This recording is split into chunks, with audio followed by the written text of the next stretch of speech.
Bună ziua și bine v-am găsit în cea mai frumoasă sărbătoare de peste an. Iată ce v-am pregătit în această ediție specială.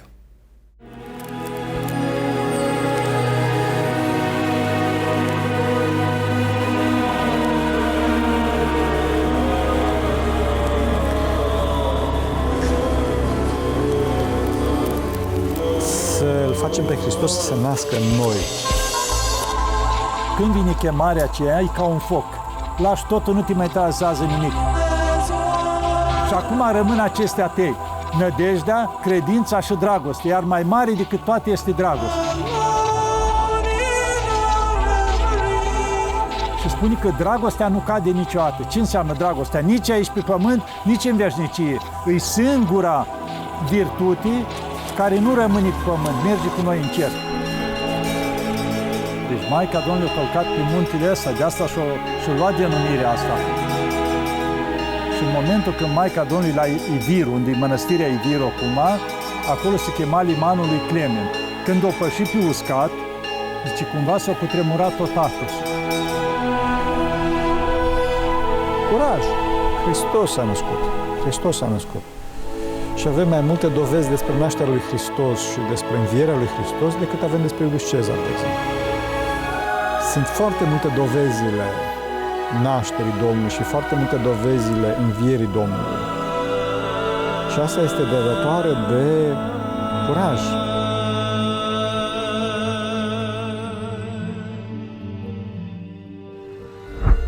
Acum, mai mult ca oricând, e vremea să fim împreună cu toți cei dragi. Să ne bucurăm și să ne iertăm unii pe alții. În minutele următoare vă propunem să descoperim împreună minunea Crăciunului, într-un loc aproape nepământean. Urcăm pe Atos, cuibul de credință agățat între pământ și cer. Un refugiu îmbrățișat de nori, unde oamenii trăiesc precum sfinții. Sunt de vorbă cu părinții care ne primesc în chilia lor. Ne arată cum trăiesc, cum se roagă, cum simt. Și ne vorbesc despre adevărata semnificația Crăciunului, dincolo de cadouri și mese încărcate. Tot aici găsim români, veniți din toate colțurile lumii, oameni care se caută pe sine, dar mai ales îl caută pe Dumnezeu. Urmează un reportaj documentar semnat de colegii mei Daniel Savopol, Ștefan Constantin și Marius Antohe. Iată-l!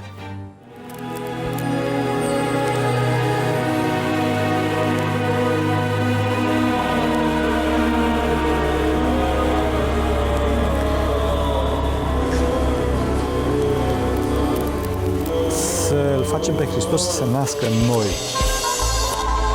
Când vine chemarea aceea, e ca un foc. Lași totul, nu te mai interesează nimic.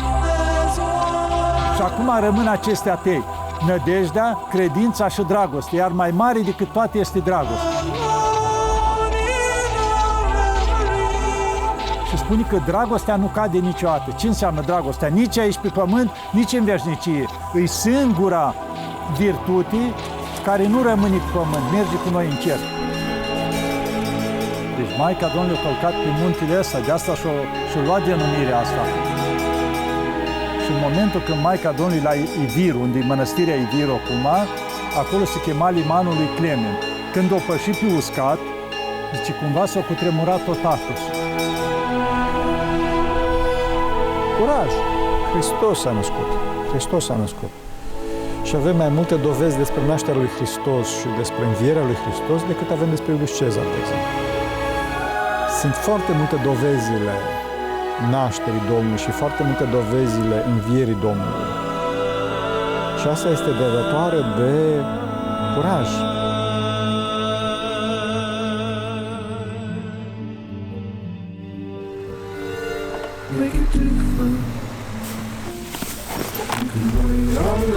La mijloc de decembrie pornim în călătoria spre Muntele Sfânt. Mergem spre ținutul rugăciunii. Avem multe gânduri, multe întrebări, dar una e înainte de toate. Suntem jurnaliști sau pelerini pe acest drum? Răspunsul ni-l dăm singuri. Suntem oameni în căutare de oameni care trăiesc precum sfinții. Uranopoli, orașul cerului din Grecia. Ajungem aici după 12 ore de condus din București. Ne odihnim câteva ceasuri, iar dimineață pornim pe Marea Egee, nu înainte să ridicăm viza specială, fără de care n-am avea acces pe limba de pământ sfânt. Ne urcăm la bordul unei ambarcațiuni, alături de zeci de oameni, pelerini, preoți, muncitori, cu destinația Athos. Este decembrie, dar curenții eleni poartă parcă o briză dulce de primăvară care ține încă vie natura sus pe munte.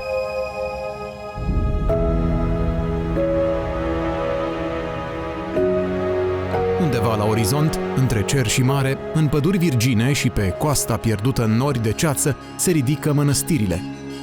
Ca niște fortărețe medievale. Sunt 20 la număr. Unele sunt mici, altele întinse precum niște mini-orașe.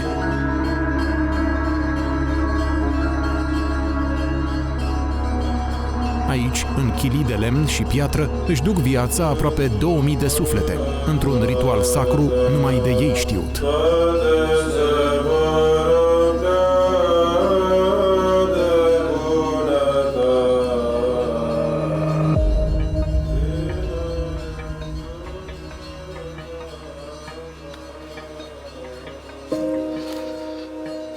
După o oră de drum pe apă, ajungem la poalele muntelui. 3 zile vom rămâne la schitul Lacu, unde de peste 300 de ani călugării români ridică în fiecare secundă rugăciuni către cer.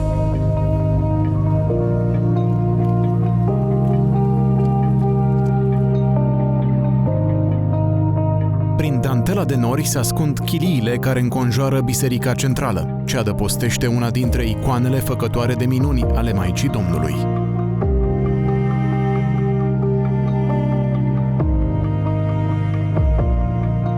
Doi dintre grănicerii de la vama dintre munte și cer sunt părinții Pimen Vlad și Teologos.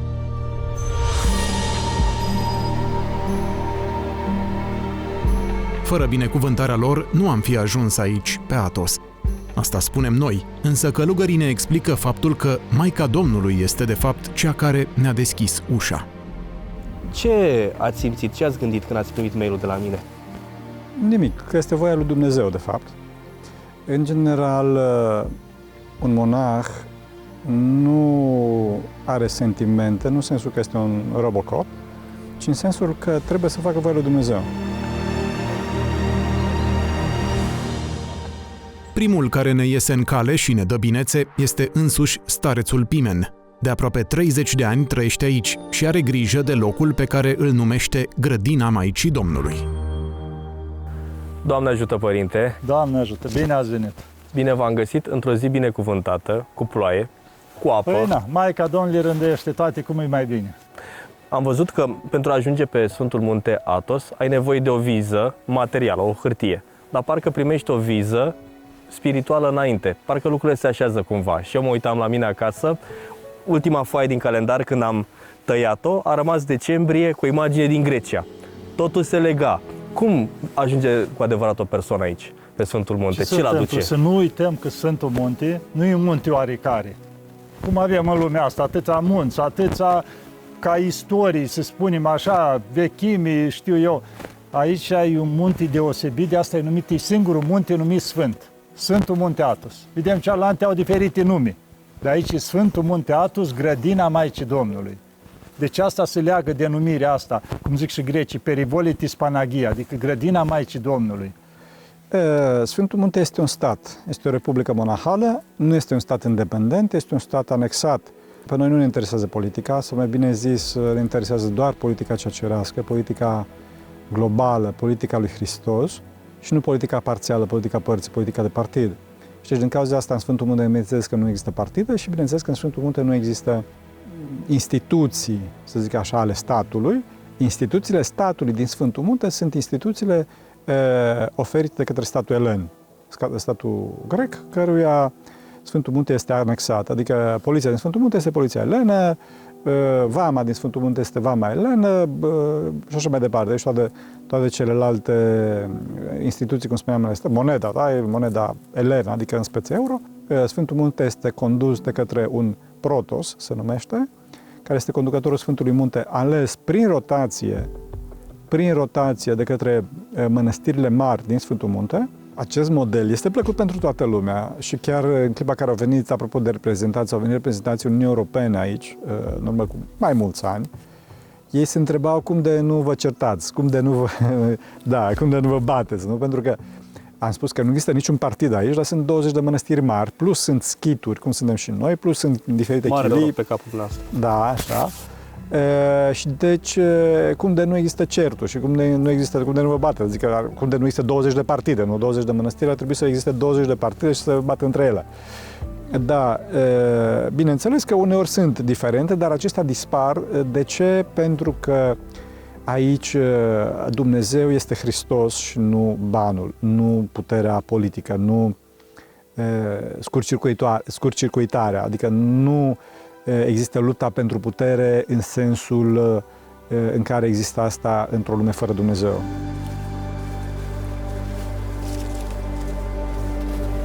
Pe Dumnezeu și pe ei înșiși. Asta caută oamenii care urcă până aici printre nori.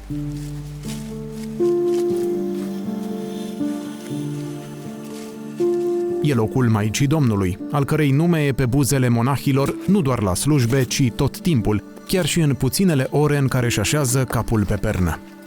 Întreaga lor existență pe munte este datorată și închinată ei. Deja, adică sunt 2000 de ani aproape de când viețuia Maica Domnului pe pământ. Deci Maica Domnului a călcat pe muntele ăsta, de asta și-a luat denumirea asta. Și când a văzut Maica Domnului, ieșea așa, s-a înseninat când a ajuns în partea asta și a văzut vârful ăsta cum ieșea din mare, așa. Și atunci când a văzut frumusețea asta, o zice, cât e de frumos. Zice, Doamne, și Fiul meu, zice, și Dumnezeul meu, vreau să te rog ceva. Zice, să-mi dai mie muntele acesta, să-l am eu cumva în grija mea, adică ca o moștenire de la Dumnezeu să-l dea ei.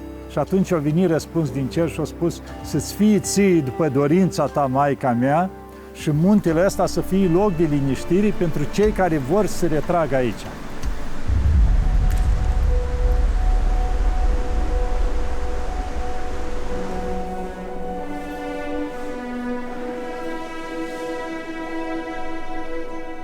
Și în momentul când Maica Domnului la Iviru, unde e mănăstirea Iviru acum, acolo se chema limanul lui Clement. Când o păși pe uscat, zice, cumva s-a cutremurat tot Atosul. Și pe vârful Atonului era un idol numit Apolon. Vezi cum erau la grecii vechi, că erau diferiți idoli, că Apolon, că alții așa. Și era din marmură de vreo 30 de metri. Și zice, în frunte avea un ochi de rubin mare, care când răsărea soarele și reflecta în ochiul ceala, zice, se vedea ca un alt soare de la Constantinopol, atât de tare reflecta rubinul ceala. Și acolo se duceau vechii greci și se închinau. Și își aduceau jertfe și acum există undeva mai jos de Aton niște pietre mari unde își aduceau jertfe copiii. Și în momentul în când Maica Domnului a pășit pe uscat la Iviru, diavolul a început să strige, ieșiți în întâmpinarea Maicii lui Dumnezeu la limanul lui Clement, că împărăția noastră s-a terminat. Și în momentul ăla, idolul ăla a explodat. La timpul ăla, ca și cum ar fi avut explozibil în el și s-au făcut mii de bucăți, până în mare, zice, s-au dus nimic. Și atunci vă dați seama, s-au cutremurat Atos, s-au speriat toți și toți oamenii au fugit după poruncă. La limanul lui Clement, că a venit mama lui Dumnezeu, să vedem cine-i. Adică și un Dumnezeu mai puternic decât a nostru. Și în momentul ceala când a coborât, cine? O femeie izmerită, îmbrăcată cuvincios, cu Sfântul Apostol și Evanghelist Ioan. Și-a încreștinat tot Atosul, Maica Domnului, la timpul ăla, zice că ar fi stat vreo 3 luni și-a înconjurat Atosul pe jos, peste tot, de asta este un loc mai jos de vârf, numit Panagia, înseamnă Prea Sfânta, zice, acolo s-ar fi odihnit Maica Domnului când a ajuns acolo.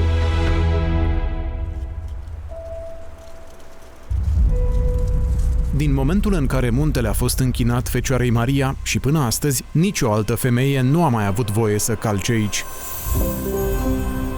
Bărbații au început să facă mănăstiri, iar Maica, miracole. Chiar prima intervenție a Maicii Domnului atunci la 400 și ceva, când s-a construit Vatopedul, au pictat biserică, au făcut icoane frumoase în biserică și împăratul Teodosie avea și o fiică. Și atunci ea zice, vreau să mă duc și eu să mă închin la mănăstirea construită de tatăl meu, din Atos.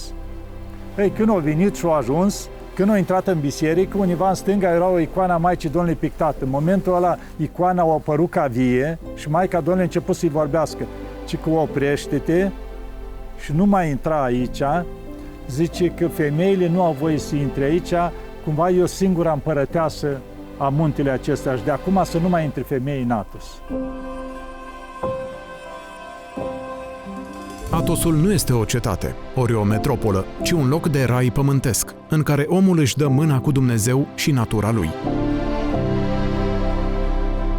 Alături de greci, sârbi, ruși, călugării români au ajutat la ridicarea acestei capitale a credinței ortodoxe.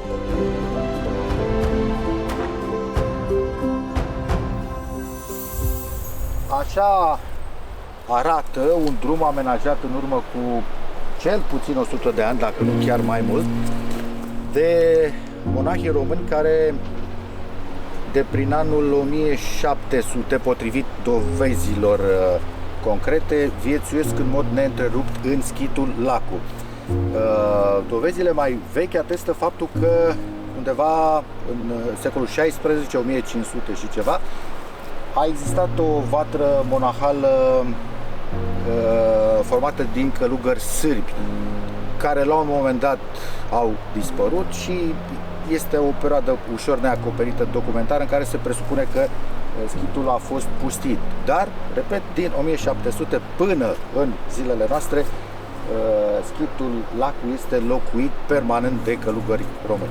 Sunt porțiuni care au fost făcute în decursul anilor cu foarte mare greutate. Gândiți-vă că ceea ce vedem noi acum mi se pare o zonă sălbatică. Să încercăm să facem un exercițiu de imaginație, să ne transferăm undeva în urmă cu 50, cu 100 de ani, când aici erau hățișuri aproape imposibil de trecut și cu foarte multă muncă și răbdare au reușit să amenajeze acest drum care la vremea respectivă probabil era un fel de rută principală pentru a ajunge către Biserica Centrală și evident către celelalte chini.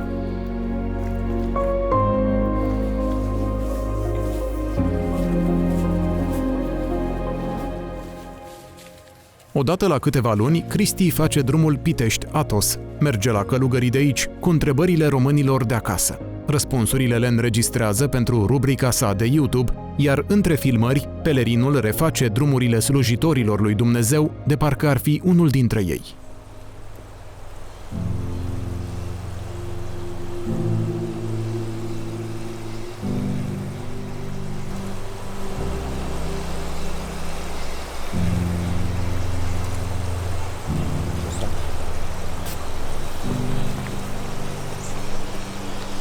Este bun.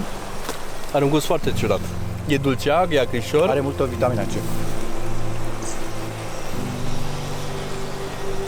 Exact ce avem nevoie ca să ne ferim de răceală, de orice problemă legată de sistemul imunitar. Asta e mâncarea călugărilor. Una dintre ele. Astea sunt fructele de pădure, varianta atonită. Deci cu acestea se hrăneau și călugări de aici și pusnicii din zonă. Toți. Și cu aceste fructe. Ne întoarcem la părintele Pimen, cel ce nu va uita niciodată ziua în care a ajuns pe Athos. Venea dintr-una din mănăstirile Moldovei, unde stătuse alături de mari duhovnici, iar aici, pe o grămadă de bolovani, avea să-și continue misiunea.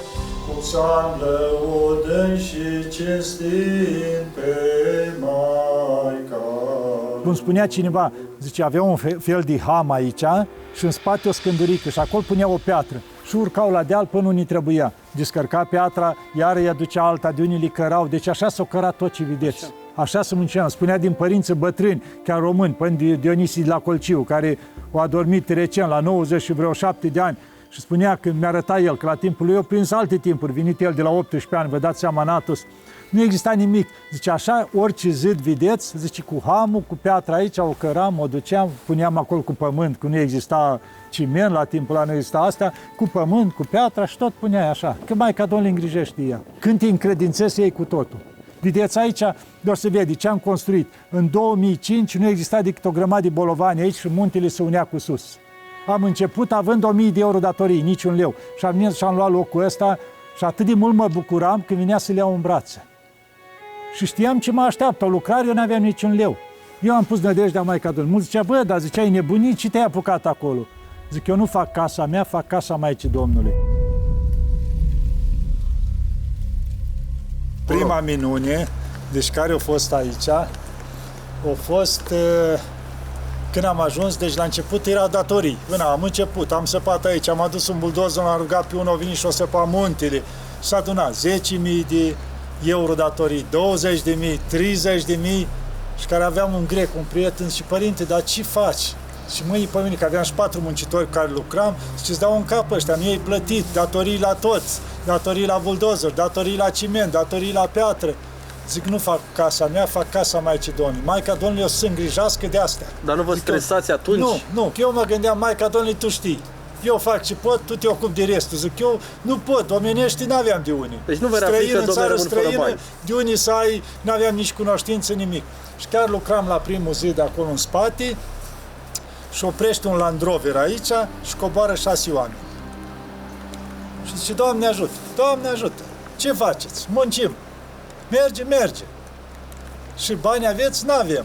Da, datorii aveți? Avem. Cât? 30.000. Și se întoarce la unul din spatele lui și zice, dă-mă sacoșa încoace. Și scoate 30.000 în numără, ce ia de aici și achită-ți datoriile. Și se întoarce și pleacă. Și atunci îl trag pe unul din mâini, din urma lui. Mă, cine e ăsta? Că zice, eu nu-l cunosc. Și cum nu-l cunosc? Nu-l cunosc. Zice, Gigi Becali.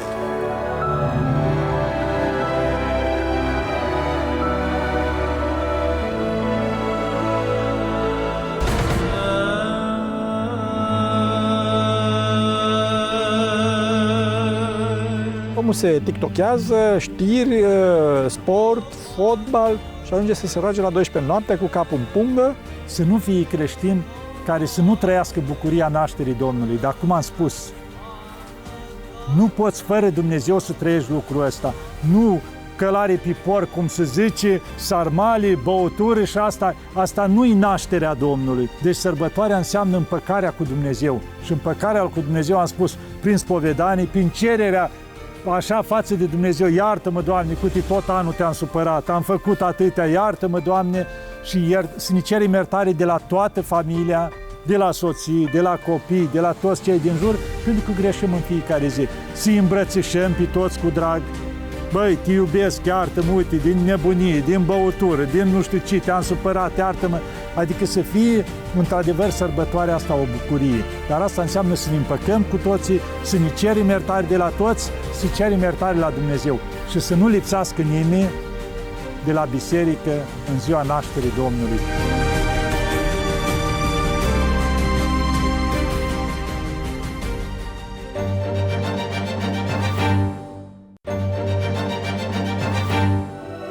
Scoate 30.000 în numără, ce ia de aici și achită-ți datoriile. Și se întoarce și pleacă. Și atunci îl trag pe unul din mâini, din urma lui. Mă, cine e ăsta? Că zice, eu nu-l cunosc. Și cum nu-l cunosc? Nu-l cunosc. Zice, Gigi Becali. Prima dată când a venit el în Atos. Și atunci ne-a dat 30.000 fără să-l cunosc, fără să-l știu. El o cerut la cineva la lacul Androver și o zis că du-mă la toate locașurile românești. Vreau să văd și eu cum trăiesc românii în Atos. Și omul și-a luat o sacoșă cu bani de acasă. Și așa s-a dus la toate locașurile românești din Atos și care construiau, reparau toți. Atunci construiau până termina sacoșa ce au ajutat. Și când l-am sunat pe grecul ăla imediat după aceea și zic, măi, și cum e Gheron, dacă așa spunea, că știam eu din mulți ani. Zic, cum să fie? S-a rezolvat. Ce s-a rezolvat? Păi, uite, a venit unul și mi-a dat 30.000. Eu început la să strige minuni, zice, cine-ți mai dea așa, fără să te întrebi, fără să te cunoască, cum se zice. Da, și așa au început. Și tot ce vedeți aici, așa au trimis Maica Domnului pe rând. La început prin el, o perioadă. După aia au rânduit prin alte situații care nu mă așteptam. Acum, după 17 ani de muncă, privește cu bucurie de copil la chilia pe care a ridicat-o aici, în inima muntelui. E dovadă vie că orice e posibil când știi cum să ceri ajutorul lui Dumnezeu. Asta, din 2005, ca să facă toate astea, deci omenește e imposibil. Așa este. Dar la Dumnezeu nimic nu-i imposibil. Asta trebuie să înțelegem noi. De asta le spun la mulți, părinte, nu am ieșiri. Ai o grămadă de ieșiri, nu le vezi tu. Problema e să-ți rezolvi tu problemele tale interioare cu Dumnezeu. Vinise la Viosul Paisia Gheoritu, cineva care avea certuri acasă, avea datorii la bănci, avea probleme mari. Și a venit, părinte, ce să fac? Și uite, părinte, la el, te duci acasă, te spovedești și tu și soția ta, frumos, duci în fiecare duminică la biserică, îți pui rânduială în viață colegi de rugăciune dimineața și seara și se rezolvă. Lasă-mă, părinte, cu asta, eu am datorii la bănci, eu am probleme cu matale, îmi spui de asta și o pleca nervos omul. alt om care era și el de față, l-a luat deoparte și a spus, doamne, ai altă variantă de rezolvare? Păi n-am. Știi ce nu încerci, s-a spus părintele? S-a dus omul acasă. După vreo câteva luni se întâlnește din nou cu cealaltă și îl întreabă la ei, cum e? Băi, mi s-a rezolvat toate. Cred că Dacă începi să faci numai din interes, că, Doamne, am făcut asta, unde e rezolvarea de când dai? Nu, tu fă lucrul ăsta cu drag și Dumnezeu se ocupă de restul. Dar tu trebuie să-l faci dezinteresat. Să începi o leacă să-ți rezolvi tu în viața ta, să începi să faci un pic de bine roate. Da, să faci cu drag, că zice, ce faci cu drag, ajunge la cealaltă, se întoarce la tine. Deci totul din inimă, eu asta spun, mă, fă cu drag, orice ai face, oricât e greu, și fă bine, ți-o dat Dumnezeu mâini, ți-o dat picioare, poate altul nu le are. Ia și le folosește, vezi că ai timp acasă, nu sta blocat la televizor acolo sau la altceva, fără să le folosești dacă vezi că ai putere. Du-te la vecinul ăla amărât, vezi că eu căzut gardul și ajută-l și tu un pic. Cine de la săraci, zice, pe Dumnezeu împrumută. Și asta ce înseamnă că pe Dumnezeu împrumută? Adică Dumnezeu îți dă de 100 de ori sau de 1000 de ori înapoi. Tu dacă dai ceva rupt, ce să-ți dea Dumnezeu înapoi? Dacă îmi dai ceva bun și din inimă, păi și Dumnezeu, care, am un părinte aici care iese câteodată dimineața și se uită și vede atâtea flori, când tot timpul anului, și mă, cât e de bogat boierul, adică Dumnezeu, uite cum ne dă, fără nimic, în dar ne le dă toate. Dar noi ce facem pentru asta? Noi cum ne purtăm față de ceilalți? Pentru că Dumnezeu cum se poartă față de noi, are cumva așa dorința Lui, din dragostea Lui, să ne purtăm și noi față de ceilalți, să ne raportăm tot cu dragoste. Strâm la firea Gățători. Știți cum înfloresc? Aproape nu se mai vede, totul e roșu, așa. Partea aia și în partea aceea încoace. Și atunci îmbunătățește cumva, așa, îmbogățește aici. Îi dă o frumusețe. Anul ăsta am avut cam în jur de 400 de laleli, toate culorile. Narcis, după aia zambili, toate deja, de prin februarie încep să iasă tot lalelile. Și am văzut crini mai jos. Avem și crini, de toate, și aici, uitați, în partea aceea, acolo, marginea aia, toată cu crini albe. Are peste 50 de ani și un chip desprins parcă din icoane. E calm, senin și mereu cu un zâmbet molipsitor. Știe dinainte să deschizi gura ce vrei să spui și simte de departe omul. Virtuți rare în lumea noastră, pe care călugărul a ales să o lase în urmă atunci când a urcat mai sus, pe muntele de credință. Ce pleacă de la inimă ajunge. Ce pleacă doar așa, avem noi o vorbă, în popor, așa, zâmbetul englezesc, ăla de fațadă. Când îi dai cuiva un zâmbet de ceala, rămâne rece, mort. Adică poate cealaltă în loc să bucure, te înjură. Și nu ai cum să păcălești pe nimeni. Nu ai cum, nu ai cum, se simte.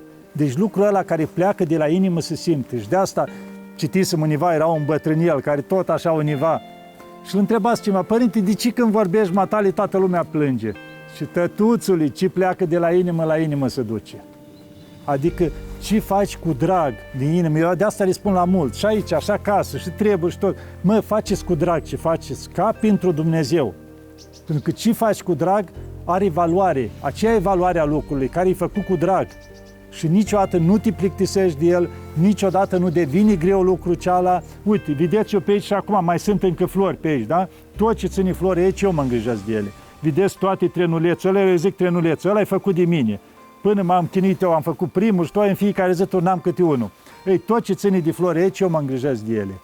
Și vedeți, și acum încă mai sunt flori. Ei, timpul verii am cele mai frumoase flori. Și mă întreba cineva, și părinte, dar anumite erau soiere. Și n-am văzut nicăieri atât de mari și de frumoase. Da, pentru că le îngrijesc cu drag.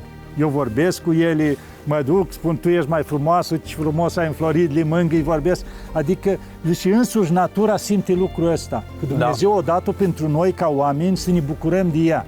Dar să o și respectăm. Nu vedeți că acum s-a început să ne facem rău singuri, să dărâmăm natura care o creat Dumnezeu atât de frumoasă pentru noi, dărâm pădurile, tai pădurile, seacă izvoarele, da? Încep alunecările de teren.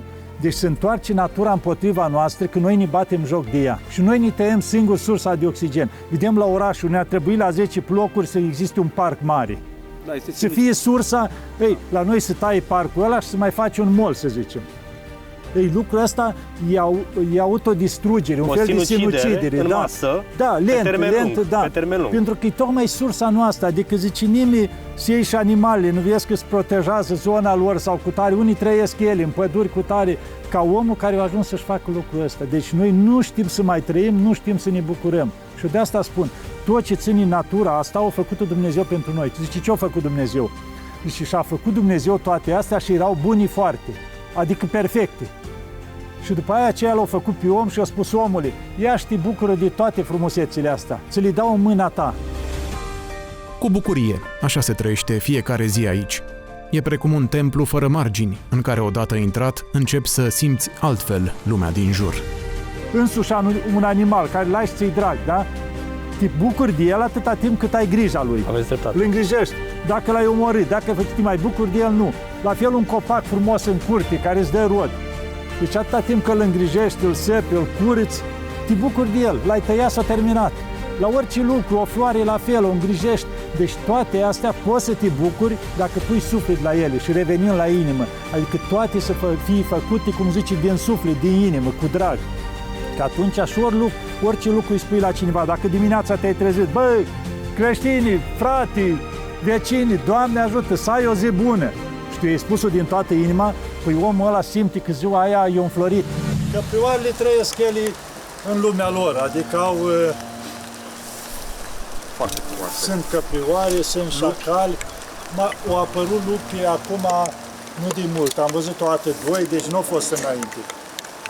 Și mai sunt așa, dar nu, deci lupi mai puțin, au apărut, cum zice, mai recent. Pentru că Atos e legat cu pământul Greciei, deci poate să vină, nu e ceva care migrează. Da.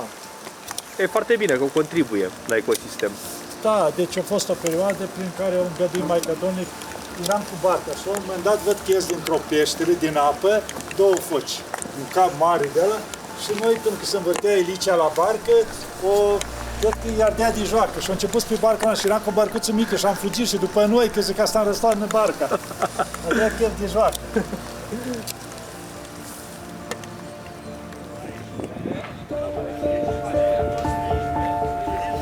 Cu zile bune înainte de Crăciun, români de pe toate continentele își croiesc drum până aici, pe muntele Atos.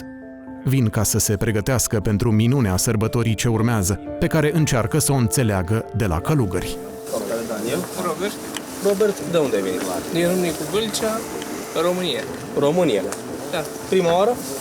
Sunt aici de 5 ani de zile, Ah, în Italia de 5 Deci ani de ești zile. în Italia de 5 ani. Da, stabilit. Cu familie, cu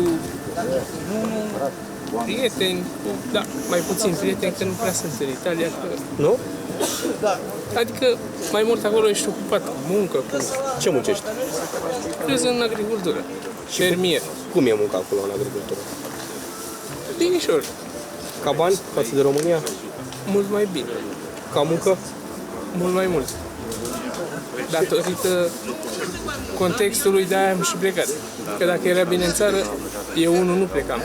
Și aș încerca să fac tot posibil să mă întorc acasă. Și acum te-ai reconectat aici cu românii, din mai multe locuri ale țării, Da, pe Sfântul suntem Munte. comunitatea de la Lodi, din parohia Misoricele la Lodi și am venit aici să ne reculegem, să ne reașezăm gândurile. Eu cred unul personal că nu vin întâmplător aici, este o chemare a Maicii Domnului, a lui Dumnezeu, că altfel nu ajunge aici. Și cum simți locul ăsta? E o energie, e ceva? E ceva deosebit.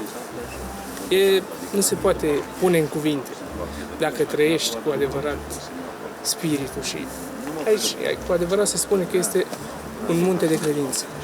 Așa este. Este cu totul deosebit. Și dumneavoastră cred că ați experimentat și ați trăit cam aceleași sentimente. Nu Moș Crăciun, nu beculețe, nu porcul că se pune în discuție, nu. Adevărata sărbătoare, așa cum trebuie sărbătorită. Nașterea Domnului, sacrificiul lui Dumnezeu că a venit să ne mântuiască. Am venit în pelerinaj împreună cu un grup de prieteni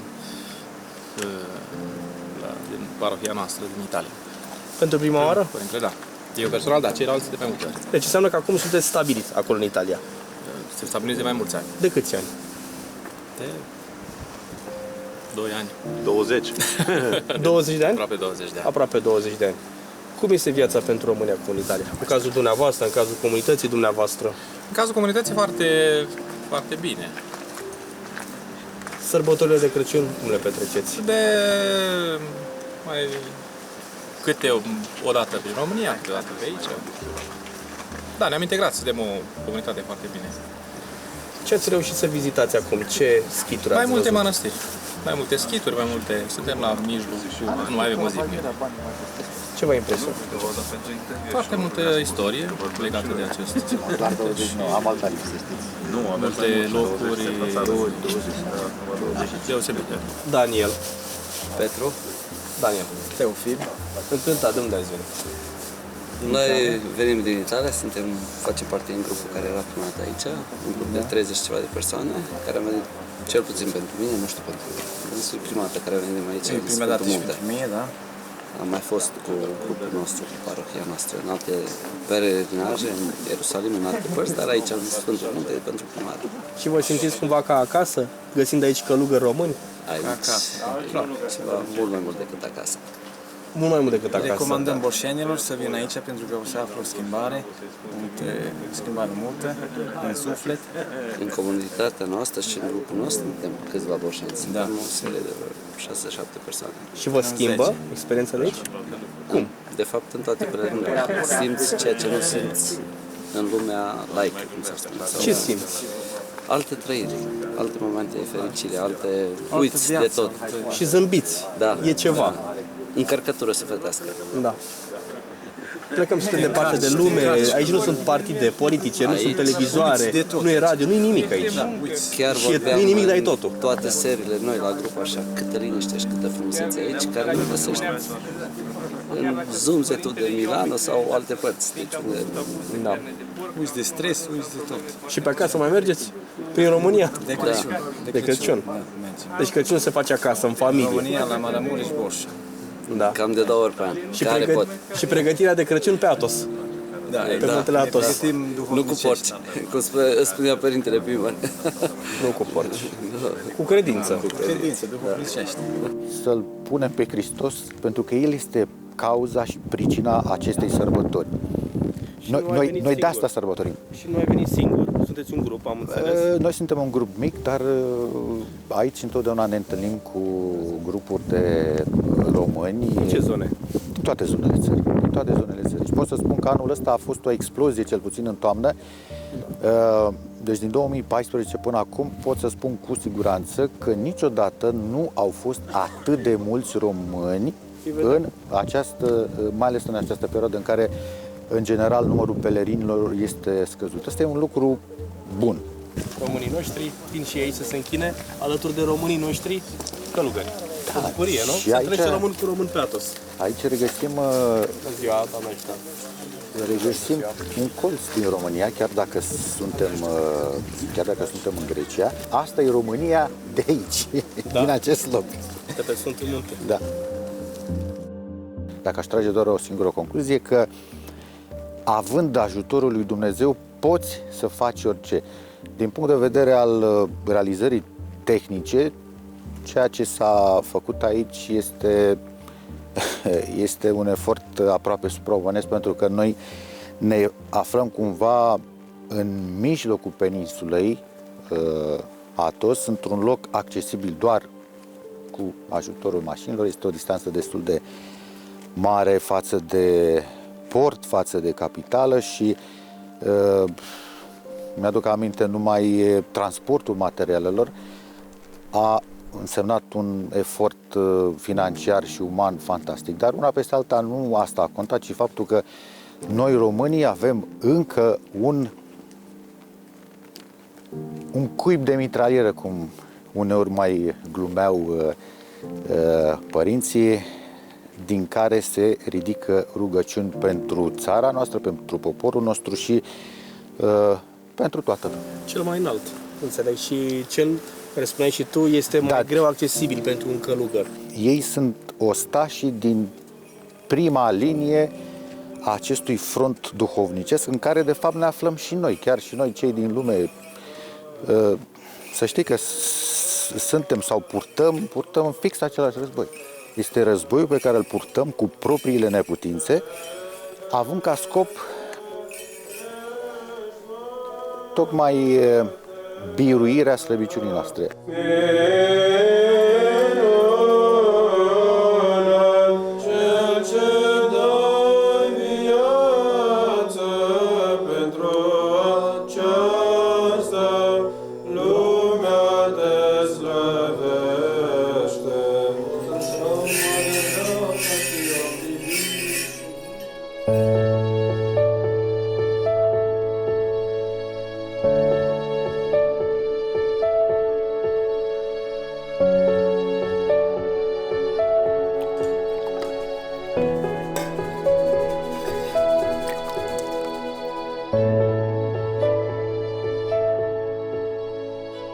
Și odată ajuns la ușa chiliei, ești binevenit. Primești masă și casă, alături de frații de mănăstire și călugări. Ai parte de hrană pentru trup, dar mai ales pentru suflet. E postul ăsta Crăciunului, noi zicem postul bucuriei. Bineînțeles că la noi aici nu se mănâncă carne niciodată. Deci am putea spune un fel de post tot timpul. Dar de ce nu se mănâncă carne niciodată? E important. Vă întreb asta? La noi la călugări, deci din totdeauna călugări au căutat să fie mâncarea cât mai simplă. Și fiind mâncarea simplă, adică și trupul devine mai ușor. Și atunci așa o părință din vechime de multe ori trăiau numai cu pâini cu apă sau cu verdețuri, cu asta. Adică o scos din viața lor tot ce era partea asta. Ce era mort. Da, ce era mult și ce îngreuiază trupul. Și mort, mă refer, mort. Da, da. Și ce se întâmplă? De exemplu, mâncând carne, îți îngreuiază trupul, mintea. Deci nu-i mai limpede. Că mulți spuneau, dar eu n-aș putea o zi fără carne. Da, și spunea că zice, slăbesc, n-am putere, serios. Zic, uite-te la bou. Da. Trăiește numai cu iarbă și trage câte un car de ăla care nu poate să-l tragă nimic, câtă putere are. Deci Dumnezeu poate să-ți dea putere să trăiești numai cu asta și să poți duce mai departe. Am întâlnit oameni care toată viața au mâncat de post.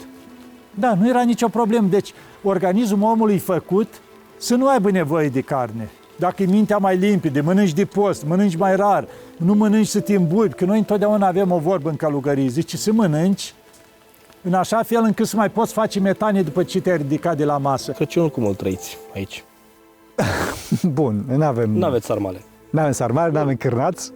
Este un lucru bun. Da, este un lucru bun. Ziua de Crăciun este slujba de Crăciun. Deci de Crăciun, monahul se străduiește, sau mă rog, ar trebui să se străduiască, eu nu mă prea străduiesc, dar ar trebui să ne străduim, să-L facem pe Hristos să se nască în noi. Pentru că slujba de Crăciun nu este o amintire a unui eveniment care s-a întâmplat în urmă cu 2022 de ani plus minus. Slujba de Crăciun este trăirea acelei sărbători, acelui moment înăuntru nostru. Slujba este scoaterea omului de sub imperiul timpului și propulsarea lui în veșnicie. Este un timp spiral, de fapt. Cine este atent, dacă a postit înainte cu postul acela global de care am vorbit, da, el va simți într-un mod foarte concret, dar foarte tainic, adică nu se poate să explice cum se întâmplă treaba asta, o să simtă cum, într-adevăr, Hristos se naște în ieslea sufletului său. Trupul este doar o haină de piele a sufletului. Dacă pe om îl reduci la trup, îl chinui. Și asta este, de fapt, iadul, închiderea în materie. Trebuie să știți că răul nu există. Răul este o știrbire a binelui. Fiecare zi e o rugăciune continuă pentru oameni și lume. Din zori și până în a doua zi în zori, mereu în genunchi, mereu cu gândul și cu sufletul către cer. La noi am putea spune că toată viața e o pregătire. Vedeți, noi avem slujbele în fiecare zi. Avem vecernia, cum este seara, de la 5 la 6. Avem pavecența de la 7:30 la 8 seara. Dimineața de la 5 la 8 avem utrenia cu liturghia. Deci la noi în fiecare zi avem, cum se zice, o legătură cu Dumnezeu permanent. Avem cel puțin, cum se zice, 4 ore de slujbă pe zi la care suntem prezenți tot timpul. Slujba este cadrul imersiv în care avem avantpremiera trailerului vieții veșnice. Asta este biserica. Da? Biserica nu este locul unde ducem colaci și colivă, desigur, da, ci biserica este vindecătoare, este spital pentru păcătoși, este deschizătoarea minții pentru a ne pregăti pentru veșnicia care ne așteaptă, pentru că omul e veșnic, fraților, trebuie să știți că omul e veșnic. Din păcate, noi astăzi nu știm, am uitat de veșnicia noastră, am uitat de experiența lui Dumnezeu. Și ni se predă moartea. Da, ni se predă moartea și ni se predă moartea ca și ultima realitate a vieții de aici. Omul la ora asta este o epavă, o derivă, un trup umblător, un cadavru ambulant, așa fără niciun fel de, cum spuneam, fără niciun fel de sens. Deci trebuie neapărat să ne rugăm, fraților, și rugăciunea nu este, cum să zic, da, Doamne ajută pe fiul meu să ia bacul, desigur și asta, ci Doamne ajută-mă, vino în inima mea dacă existi și dă-mi un sens vieții mele.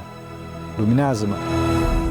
Înainte să urce aici între sfinți, au fost oameni, ca noi ceilalți, cu visuri, cu păcate, cu împliniri și dezamăgiri, până într-o zi când au simțit chemarea. Atunci au lăsat în urmă lumea noastră și au ales lumea lor, una închinată lui Dumnezeu.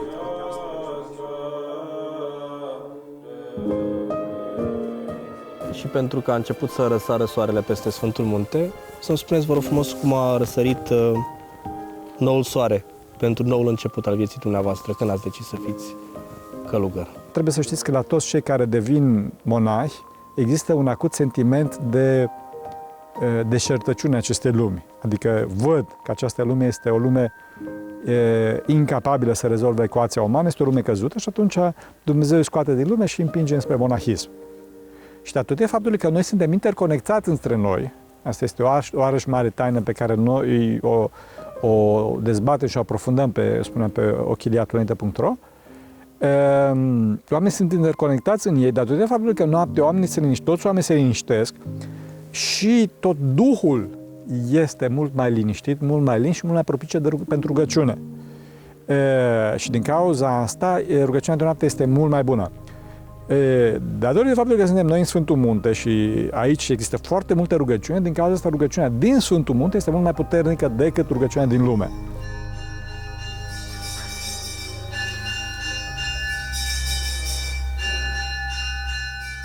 În spatele călugărului Teologos se ascunde un om citit, un intelectual rasat, pasionat de literatură SF, matematică, informatică, fizică și chimie.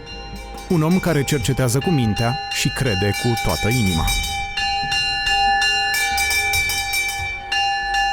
Nu știu dacă era primul an în care a venit în Sfântul Munte sau al doilea an.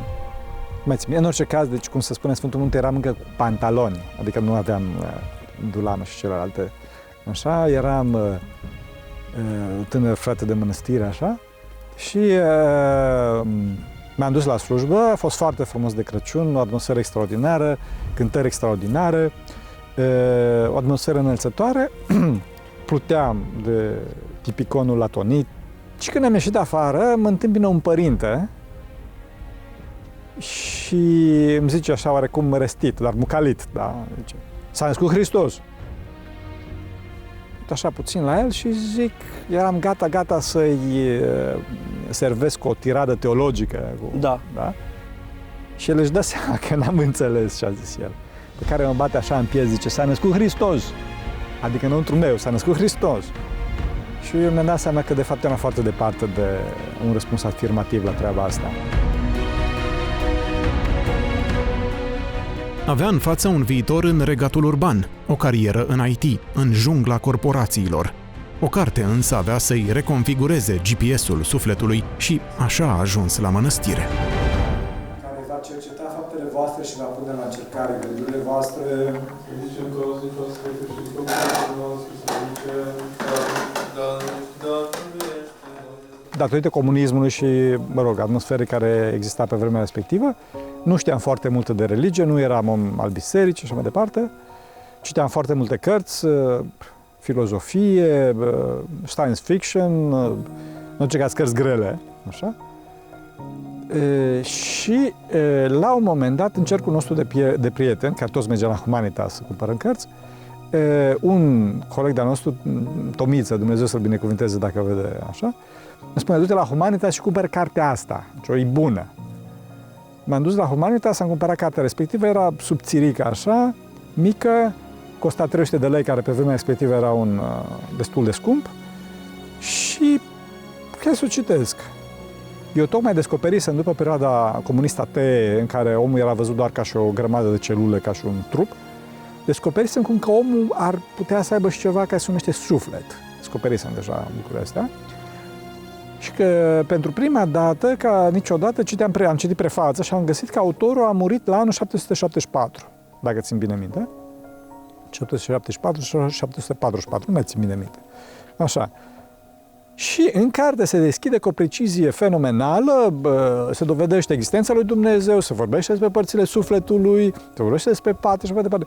Și eu tot timpul când citeam cartea asta mă gândeam ce au făcut oamenii de la anul 744 până astăzi. Deci asta mă gândeam. Și asta a fost momentul, cred, în care mi-am dat seama că ortodoxia este prin excelență știința științelor. Cartea este Dogmatica, de Sfântul Ioan Damaschin. Chiar recomand pe oameni să citească și vă recomand să găsiți Dogmatica. Pentru părintele Teologos, marea schimbare a venit în trepte, iar pentru starețul Pimen Vlad a fost precum o scânteie care a aprins focul credinței și mai tare în inima lui. Când vine chemarea aceea, e ca un foc. Lași totul, nu te mai trasează nimic. Eu când am plecat la mănăstire, era 10 seara, zăpada de 1 metru și ceva, atunci am plecat, nu mă mai interesa nimic. O venit ca un foc. Și deodată mi s-o șters totul, cum se spune, dorințele, planurile de viitor, tot a dispărut și am plecat la mănăstire. Deci un har al lui Dumnezeu care te cheamă la mănăstire. Erați în lume atunci? Da. La ce vârstă? Bine, eu m-am dus, de exemplu, la 18 ani la început, așa de probă, mergeam des la mănăstire, dar zic, mă duc și eu să vedem cum e la mănăstire și am stat până la armată 2 ani. În ce zona țării? Eu sunt din Suceava, dar în zona Neamțului, la mănăstirea Sihăstrie. La Sihăstria, unde era Părinte Cleopa, la timpul ăla erau duhovnici mari. Ei, și am stat 2 ani atunci, înainte de armată, așa. După aia m-au chemat în armată, chiar în ziua în care a fugit Ceaușescu. Și la comisariat ne-a spus, duceți-vă acasă, că încă nu știm ce se întâmplă. Ne-am dus acasă, au trecut, așa zisa, Revoluție, după 2 luni, cum se zice, ne-au chemat înapoi și atunci ne-am dus și am făcut armata. Ei, după armată, după ce am venit acasă, atunci a venit focul cealaltă. Dar cum a fost la armată? A fost foarte frumos. Eu am spus, armata a fost cea mai mare lovitură dată țării, că s-a scos armata. Ieșeau oameni încăliți din armată. După 1 an de zile de armată, oamenii ăia care vineau pe vârful degetelor acolo, ținuți acasă în puf, deci îi scoteau oameni. Pășeau cu toată talpa piciorului acasă, și asumau o responsabilitate, știau să facă un pat, știau să facă o curățenie, știau să trezească dimineața frumos la 5 dimineața, adică învățau niște lucruri. Deci se învăța niște lucruri în armată. V-a pregătit pentru călugărie? M-a ajutat foarte mult. Știți de ce? Pentru că noi, chiar de m-am încorporat la Fălticeni și perioada am făcut-o la Iași, prin oraș, acolo misiuni, imediat când a început mineriada, ne-a dus la București și am prins toată armata numai nopți de alea pe străzi. Ne curgeau sticlele în cap de la blocuri, de la oameni cu amniția că noi suntem teroriști și noi de fapt încercam să menținem liniștea în oraș. Binecuvintează sufletul al meu pe Domnul, Doamne, Dumnezeul meu slăvit, Te-ai foarte, într-o strălucire și mare podoabă Te-ai îmbrăcat. Ne urcam pe paturi, erau paturi acolo, se adunau cel puțin 10 în jurul meu. După ce îți dădea stângerea și începeam să le povestesc.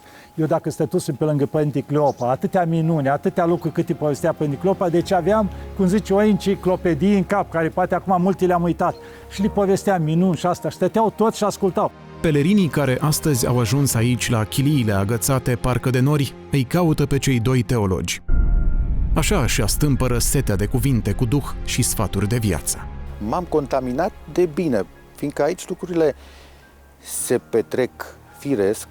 Da. Nu te gândi că se întâmplă nu știu ce minuni, apare nu știu ce sfânt și bem ceaiul cu el. Se întâmplă ceva în tine.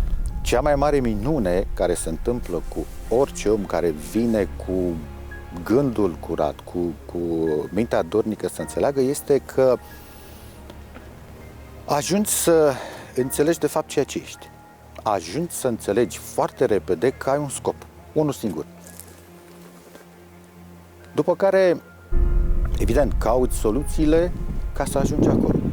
Aici este partea mai neplăcută, în ghilimele, pentru că ea presupune un efort. Presupune un efort nu extraordinar, ci mai mult un efort de voință în care accepti că fundamentul pe care te-ai așezat în mare parte este greșit și trebuie să-L lași pe Dumnezeu să te destructureze, dar la forma cea mai frumoasă.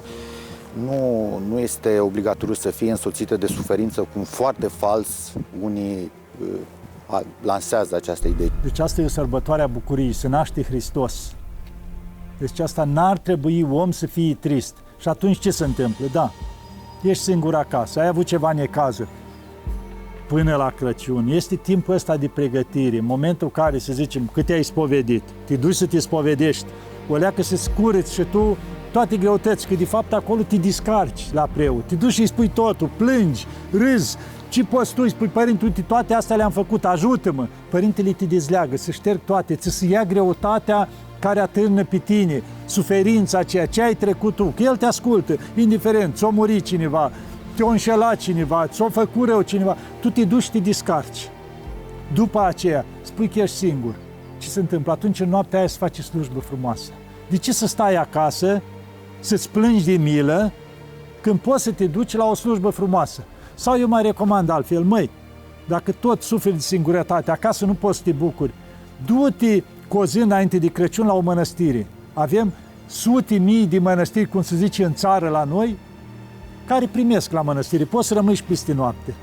Și acolo, uite, eu știu la mănăstirea Siostria, da? Vin câte locuri au acolo, sute de oameni. Stau la slujbă frumos și ei, găsesc un părinte să-i ceară un sfat și după slujbă dă masă la toată lumea. Ai și o masă acolo, ia caută o familie cu copii mulți, da? Pregătește cu o zi înainte și pune în mașină ce ai tu acolo, ce-ți prisosește. Fă-o ală de sarmale și gândește că ai 10 copii. Fă cu tare, pregătește tu ca și cum ai pregătit tu, că ai avea tu o familie. Și du-te la o familie săracă cu 10 copii și du toate lucrurile astea și stai 2-3 ceasuri cu ei împreună. Să vezi cum îți dispare toată singurătatea aia, să vezi cum poți să te bucuri. Uite, eu m-am dus vara asta în țară, da? Și am ajuns și la familii care aveau 12 copii. Dacă nu m-am jucat cu copiii, ce le-am mai dus și eu un alta acolo și am stat și m-am jucat cu ei și unii erau agățați după cap la mine, unii cu tare. Deci copiii nu te lasă să fii trist. Fă bucurii cuiva și să vezi că bucuria asta se întoarce la tine. Dacă nu ai posibilități și zici, bă, dar eu n-am ce mânca, du-te la o mănăstire. Acolo ai și o slujbă și îți dă și o mâncare acolo și te bucuri și tu. Fraților, fiți foarte atenți, eu recomand de multe ori că imediat ce omul vine de la lucru, de la servici, să sărute soția, să se îmbrățișeze copiii, să-i întrebe ce mai faci, cum o duci, să le arate dragoste și după care să se pune primul lucru, să se pune la rugăciune. De ce? Pentru că dacă nu se pune primul lucru la rugăciune, imediat ce ajunge de la servici, arată dragoste în familie, atunci omul se tiktokează, știri, sport, fotbal și ajunge să se roage la 12 noapte cu capul în pungă, ceea ce ne oferă ortodoxia, pentru că ortodoxia ne oferă vindecarea de patimi. Ortodoxia este ramura medicinei, este știință medicală. În clipa în care omul este vindecat de patimi, bineînțeles în cazul nostru parțial, da? Dar comparativ cu ceea ce se întâmplă în lume, îndrăznesc să spun că monahii aghioriți sunt mult mai vindecați de patimi decât cei din lume. Din cauza asta, aici este mult mai multă pace decât în lume. Adică trebuie să ne extragem mintea din simțuri. Întâi de toate, cum spuneam, este simțul gustativ, da? Adică ce mănânci. Este imediat acest lucru pentru că trebuie să mănânci. Dar, fraților, să ne tragem mintea din văz, adică să nu vedem atâtea, să nu credem atâtea ceea ce vedem. Nu vă pierdeți vremea la televizor sau pe net sau fiți dependenți de aplicații de celular care distrug societatea actuală, distrug modul de gândire și nu vă mai lasă să efectiv să aveți timp de voi. Efectiv nu vă lasă să vă dezvoltați ca și personalitate, să deveniți mai duhovnicești, să deveniți mai spirituali. Și acum rămân acestea trei: nădejdea, credința și dragostea, iar mai mare decât toate este dragostea. Și spune că dragostea nu cade niciodată. Ce înseamnă dragostea? Nici aici pe pământ, nici în veșnicie. E singura virtute care nu rămâne pe pământ, merge cu noi în cer. Toate celelalte rămân aici pe pământ. E tot ce avem cu adevărat. Dar cu adevărat e dragostea. Și de ce e numit Dumnezeu, Mântuitorul Iisus Hristos, e numit dragostea. Și e sursa dragostei. Deci e singura virtute care merge cu noi la Hristos, dragostea. Și asta nu cade niciodată. Și noi, greșeala noastră, că de multe o confundăm cu egoismul. Adică dragostea, știi, adică punem pretenții, te iubesc, dar trebuie să-mi faci și tu cu tare. Păi aia nu-i dragostea, că dragostea spune că nu ceri niciodată. În afară că nu cade niciodată, dar ea nu cere nimic, ea doar oferă, asta e dragostea. În momentul în care doar oferi, are grijă Dumnezeu să și primești. Și chiar dacă par departe de lumea noastră, călugării nu sunt rupți de ea, ci dimpotrivă, au grijă ca acolo jos oamenilor să le fie bine. Către sfârșit, că vedem timpurile cum îți date peste cap, deci lumea va nebuni. Ce înseamnă a nebuni? Nu că le iei și-l duci la spital, dar zice, adică dărâmă tot normalul, toate principiile astea frumoase și eu alte lucruri, inventează alte lucruri anormale, care dacă s-ar uita unul din urmă cu 300 de ani acum la oameni ce fac, zic, bă, ăștia-s nebuni. Da.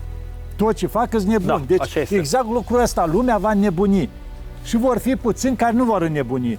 Ancorați în Dumnezeu, rămân cu mintea curată, aproape de Dumnezeu. Și cei nebuni vor spune de cei puțini, uite nebuni, că nu fac ca ei. Paria. Da, tocmai asta înseamnă, exact, veniți un copil aici de 16 ani și spunea, și părinte, eu sunt în Italia. Și uite, zice, toți copiii la școală fumează, se droghează, fac tot felul. Eu îmi țin calea mea, zice, la biserică acasă, mă port frumos la școală, învăț, adică încerc ca un creștin. Și toți ziceți, uite, e ciudat. Deci aproape săptămânal primesc mesaje de la familii care le răpesc copiii, statul. Fără niciun motiv. Le-o lași din spital, abia născut, la o săptămână eu la copilul. Acasă, o venit eu la copilul. De la grădiniță, o sunat că vine că la protecția copilului copil. Fără motive. Și nu i l-au mai dat fără înapoi. Motive temeice. Da? Fără motive, nimic. Doar i-a spus că doar li s-au luat. I s-au spus, de exemplu, la un moment dat că dintr-o greșeală, dar înapoi nu i l-au mai dat. Nu se poate așa ceva. Deci o grămadă de astea. Și din ce motive? Că zis că se dau la familiile astea să nu mai existe rădăcini, să nu mai fie istorie, să nu-ți mai iubești țara. Deci toate astea pentru că un om care nu-și mai iubește țara, care nu mai are rădăcini, faci ce vrei cu el. Pentru că ăla îl mături dintr-o țară în alta, el n-are nicio rădăcină. Și îi pui în față, cum se zice, era pe timpurile vechi, pâine și circ. Da. Și atunci faci ce vrei cu el. Deci au nevoie de o generație, am putea spune, robotizată, care doar să asculte și să execute. Și asta înseamnă tăierea cu Dumnezeu, pentru că Dumnezeu e libertate. Vedem, Dumnezeu ne-a lăsat liberi. Însuși Dumnezeu care ne-a creat, vedem, avem o icoană univa că stau la ușă și bat, de va auzi cineva, îmi va deschide. Iar icoana aceea nu are clanț, unde e Mântuitorul. Adică nu intră cu forța, cum spunem noi, cu bocance, în inima noastră, în viața noastră, dacă nu-i deschidem noi, dacă nu-l chemăm noi. Dar ne-a dat darul ăsta cel mai mare, să fim liberi să alegem singuri. Dar când se încheie toate astea, suntem responsabili de ce am ales. Părintele Teologos, de exemplu, s-a transformat într-un apostol modern al sfaturilor de bine și a făcut propriul site unde postează articole scrise de el, fotografii și clipuri video cu îndrumări pentru credincioșii care au nevoie de un gând sau un sfat bun. chiliatonite.ro. La început a fost, cum spuneam, au fost texte scurte, au fost fotografii și astăzi ajungem video. Iarăși nu vreau să jignesc pe nimeni și chiar vă iubesc pe toți din echipă, chiar sincer vorbesc asta și mărturisesc în fața lui Dumnezeu și în fața camerei. Eu nu vreau să fac video, dar eu vreau să scriu, după cum am spus asta de N ori, dar din păcate oamenii astăzi nu mai pot să citească. O mare dramă. Și asta spun de ce? Pentru că video induce un anumit mod de gândire care este foarte rapid și foarte superficial. Dar la un moment dat am făcut chiar o serie de podcasturi în care aminteam despre TikTok ca cea mai puternică armă de pe acest pământ, pentru că, desigur, tancurile lui Putin, da, o mare dramă, sau, eu știu, avioanele americanilor sau Dumnezeu mai știe ce armamente la ora asta, dau cu bomba și omoară 10 oameni, care este o dramă imensă. Un suflet să moare este o dramă imensă, dar aminte când mor nu știu câți oameni și... Da, dar TikTok distruge o generație, capacitatea de gândire a oamenilor, sistemul de valori, toate celelalte. Omul să fie stăpânul tehnologiei și nu tehnologia stăpânul lui. Și chiar uneori chiar întreb pe oameni, îi văd că se închină la zeul celular, da, și Îi întreb două întrebări. La început îi întreb cât a costat, cu cât ai cumpărat celularul ăsta, și îmi spune o sumă. După care îi întreb cu cât a cumpărat el pe tine, da? Pe gratis. Cu partea doritoare, cu partea care dorim, este rugăciunea și cititul. Cititul nu pe net, fraților, da? Bine, ok, și pe net, dar pe net este foarte mult. Încercați să citiți cărți dacă mai aveți capacitatea de concentrare necesară, pentru că, din păcate, la ora asta, celularele, ecranele, de fapt, ne-au distrus intervalul de atenție. De attention lifespan se numește.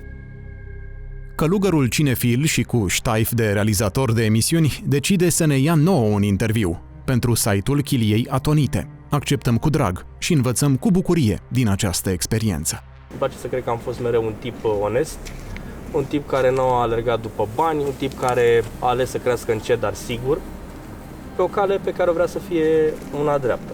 Și ușor, ușor am intrat în presă. Primul meu job a fost la un post de știri, direct în TV. Deja avem acum 10 ani de presă și sute de fire de păr alb. Da.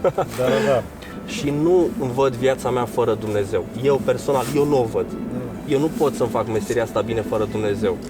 Aici, pe Atos, oamenii sunt mai aproape de Dumnezeu. Unii aleg să iasă în față, să vorbească, să arate, să îndrume. Alții însă sunt nevăzuți. Sunt pusnicii care trăiesc în munte și în adăposturi numai de ei știute. E loc pentru toți, dar mai ales pentru minuni, unele văzute și spuse, altele nespuse. A fost un părinte, și este încă cred că mai trăiește, nu știu, la un schit aici în apropiere, n-are o importanță unde, care, vedeți că deci chiliile noastre sunt în pădure. Deci, da. Chilia, munte, pădure. Da? Pădurea la câți metri? La 2 metri, la 5 metri. Și omul a vrut să-și extindă în pădure grădina. Să meargă mai încolo, să sape mai încolo, să dea de apă și pe departe. Bun, și când s-a dus, a intrat în pădure, a săpat și a dat de niște moaște, cum scrie la carte. Cu bună mireasmă, nestricate, tot, efectiv moaște unui mare sfânt. A fost foarte entuziasmat de această descoperire și pentru că se înserase, s-a dus să se culce și dimineața a zis că o să meargă jos la Chiriaco, la Biserica Centrală a Schitului, care la câteva sute de metri prin pădure distanță, și o să anunțe marea veste. Și seara, noaptea, îi apare Sfântul. Apare Sfântul față și zice, băi, eu și cu tine nu ne-am sfințit împreună ca să ai tu binecuvântare să spuneți moaștele mele. S-a înfricat omul. Și a doua zi s-au dus și au spus toată povestea, după cum se și vede, în afară de loc. Până asta nu se știe unde e locul. Moaștele sunt acolo și nu se știe unde e. Nu a vrut Sfântul să Nu a vrut Sfântul. Deci Sfinții sunt foarte smeriți și după moarte, zici, nu contează. Eu stau acolo până la a doua venire. Cum e raiul și cum e iadul? Deci ce se întâmplă? Avem multe mărturii de la Sfinții Părinți, care spune, prin care s-au arătat, au avut vedenii, au avut din astea, iadul chiar ca un foc, din ăsta care un foc nestins. Zice, dacă e un foc de ăsta aici material, care îi pui tot ce vrei în el și arde și vezi cum care topești ferul, ajung la o temperatură, să ne închipuim că acolo e de mii de ori mai mare. Și nu se termină niciodată și nu e un foc care ai ars și s-a terminat. Deci simți durerile celea, dar nu se termină niciodată. Ești acolo. Da, permanent durerile alea continuu. Iar raiul, dacă ai avut momente în care ai avut cele mai mari bucurii, dar nu de asta bucurii că am mâncat bine și am băut și m-am simțit bine. Nu, bucurii de alea sufletești. Poate voi în lume, ți-ai dorit un copil ani de zile și la urmă ți-a venit copilul, așa ai bucuria aia, te simți împlinit, simți că plutești, ți s-a născut un copil. Adică mai puni de 1000 de ori bucuria aia mai termină, mult. Și nu se termină niciodată, da. Deci e o bucurie de aia care nu poate fi explicată. Vinea unul și avea o pipă de aia cu ea stânsă și îl întreabă cineva, de unde vii? Zice, din iad.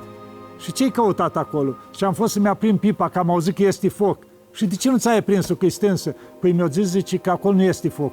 Și cum așa? Dar se spune că iadul arde. Zice, nu fiecare vine cu focul lui care și l-a adunat pe pământ. Ne întoarcem la Crăciun și la semnificația lui. nu e despre cadouri, mese întinse, alergătură fără sens, ci doar despre suflet. Ce să aveți la masă de Crăciun? De exemplu, pește să mănâncă. Și poți să faci, de exemplu, o ciorbă de pește, mai faci un pește la cuptor sau nu știu, și ți-ai rezolvat treaba. Și atunci ați poate mânca și brânză, un pic de brânză și gata. Deci nu trebuie la noi niciodată și chiar la hramurile de aici nu există mai mult decât felul 1 și felul 2. Nu există altceva, ca să pui și altele, nu. Pentru că e suficient. Adică ce-i trebuie la om? Mai mult ca să saturi și el. Că parcă cât poți mânca, mai ales după o lună, 2 de post. Ce poți să mănânci atunci? Îți faci rău. Deci gustă un pic de nu, dar nu asta are valoare. Aici are valoare slujbile. Să fac cu cât e sărbătoarea mai mare, cu atât e privegherea mai lungă. Da. Noi în fiecare sărbătoare la Biserica Mare ne adunăm în schitul ăsta care e ca un sat aici, avem o biserică mare în centru, unde ne adunăm la fiecare sărbătoare toți și facem priveghere de la 6 seara până pe la 1. Asta e privegherea, după aia revenim înapoi la chilii și dimineața la 6 și ceva plecăm iară, pentru că la 7 începe Sfânta Liturghie. Și atunci noi avem tot timpul, adică frumusețea asta a sărbătorii, o primim cumva, o trăim prin privegherea care o facem și atunci încercăm să ne împărtășim toți.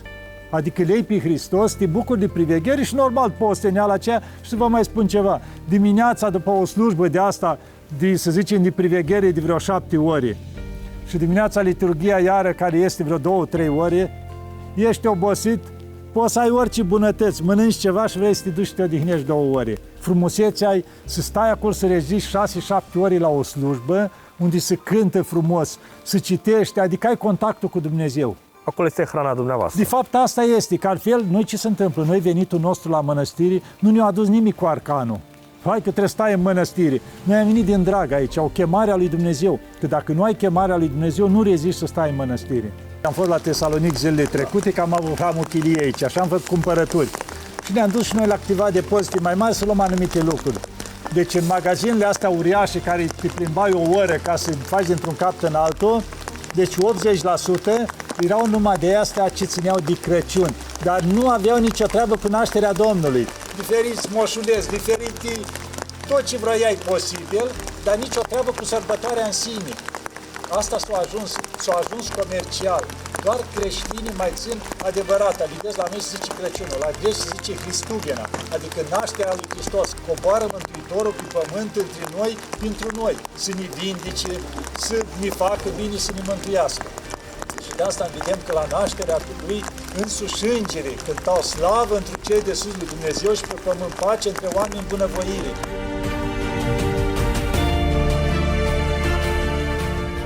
Să nu fie creștin care să nu trăiască bucuria nașterii Domnului. Dar cum am spus, nu poți fără Dumnezeu să trăiești lucrul ăsta. Nu călare pe porc, cum se zice, sarmale, băutură și asta nu-i nașterea Domnului. Deci sărbătoarea înseamnă împăcarea cu Dumnezeu. Și împăcarea cu Dumnezeu, am spus, prin spovedanie, prin cererea așa față de Dumnezeu, iartă-mă, Doamne, cu tot anul te-am supărat, am făcut atâtea, iartă-mă, Doamne, și să ne cerem iertare de la toată familia, de la soții, de la copii, de la toți cei din jur, pentru că greșim în fiecare zi. Să-i îmbrățișăm pe toți cu drag. Băi, te iubesc, iartă-mă, uite, din nebunie, din băutură, din nu știu ce, te-am supărat, iartă-mă. Adică să fie, într-adevăr, sărbătoarea asta o bucurie. Dar asta înseamnă să ne împăcăm cu toții, să ne cerem iertare de la toți, să cerem iertare la Dumnezeu. Și să nu lipsească nimeni de la biserică în ziua nașterii Domnului. 3 zile și 3 nopți. De atât am avut nevoie ca să ne curățăm mintea, să ne ridicăm ochii din pământ și să privim către cer. Să ne mulțumim cu ce suntem și cu ce avem și să înțelegem că din puținul nostru trebuie să dăruim și altora. Doar așa vom fi și noi mai aproape cu un pas de Dumnezeu. Ne întoarcem la ale noastre și lăsăm în urmă muntele de credință, aici unde, între oameni și sfinți, Crăciunul e în fiecare zi.